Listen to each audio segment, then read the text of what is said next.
when you light a wood kiln, you light a little fire, and you got to start it slow, and you got to start warming things up. And then as that fire builds, eventually what'll happen is these little tiny particles of ash and ember start flowing through the kiln. This fire is taking on a life of its own, and it's flowing and it's moving and it's touching every single piece and every single surface in the kiln, and it's leaving these deposits of ash. And then this next hour goes by and the kiln's even hotter, and you open up your spy hole, and these little gray spots have started to melt, and they look like little jewels of glass. And then you get this beautiful object that you can choose to keep for yourself, or that you can choose to share. And you've created it, you've set it into the world.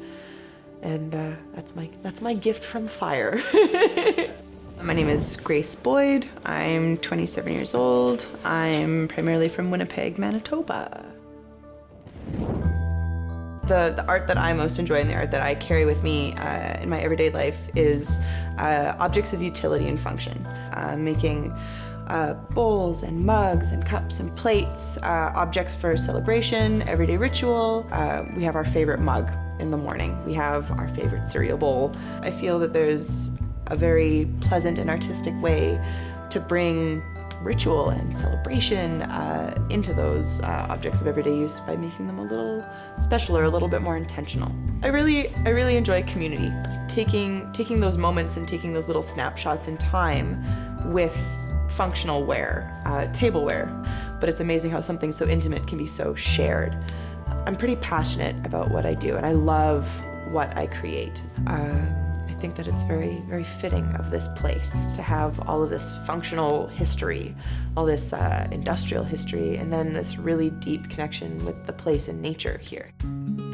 I went from Winnipeg, drove across the prairies, hit Edmonton, said hi to my grandparents, and then drove north to Grand Prairie, and then drove even further north to Demet. I did a lot of crossing the country that summer. And then I packed up my life, my studio, and I hit the road to Medalta. I'm living in the Artist's Lodge, and it was so great. It's better than I've ever expected. So I came with the intention of staying 1 month, 2 months in the lodge, and then maybe finding an apartment. But I've enjoyed it so much that I've stayed. We have this really great place where people are already living, where there's open arms waiting for you. And then you get to wake up in the morning and somebody says good morning to you. But Medalta has very open arms. Those words of encouragement to say that, you know what, there's gonna be people here that can help you. Like, this is such a great place, a well-equipped place to learn and to make mistakes and get messy and to be a mud person for a little while. Even if you're not a mud person, maybe you'll become a mud person. So you could be a person who's never touched clay, or you could be like a 50-year master in clay. And there's something for you here. And there's something rich for you here. I live to be fire. I'm trying really hard to live like fire. So I'm traveling, and it might not be, the most direct path, but it's definitely the path that's right for me. So I'm doing my best to touch all of my little communities and to leave my little snowflakes of ash everywhere. And hopefully people pick up things that I've left behind and they think, wow, what a gem. Yo, you gotta come to Medalta.